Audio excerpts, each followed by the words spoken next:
Hello and welcome to the Corona Yoga Challenge. Today is day 93. First of all, happy Father's Day to any of you fathers out there.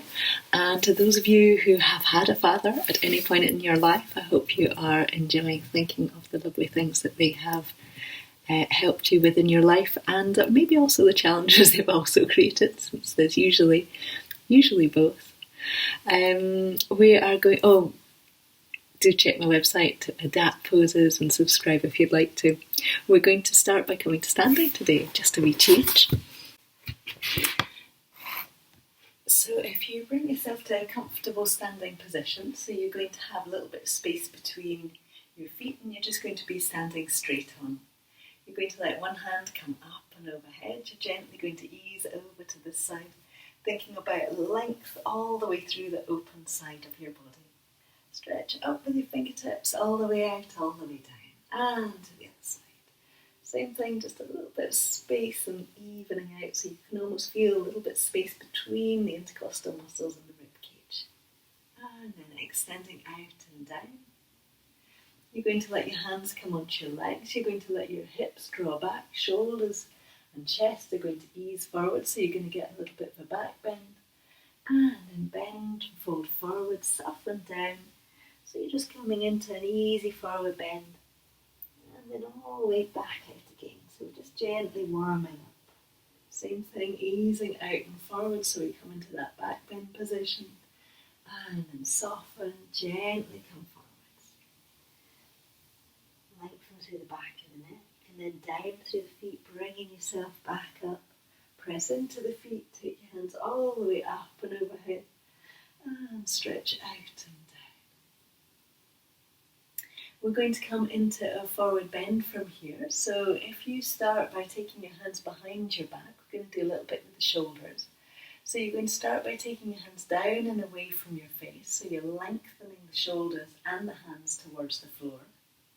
You're going to soften through your knees.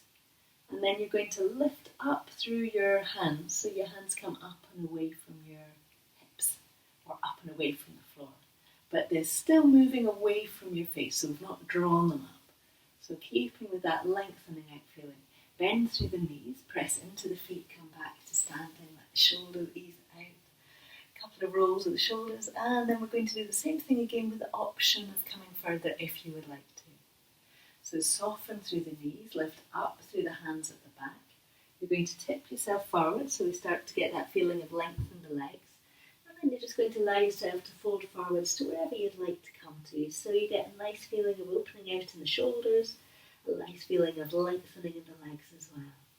And then bring your hands back onto your hips, bend through your knees, press into your feet, let your hands come all the way up and overhead and out into your sides.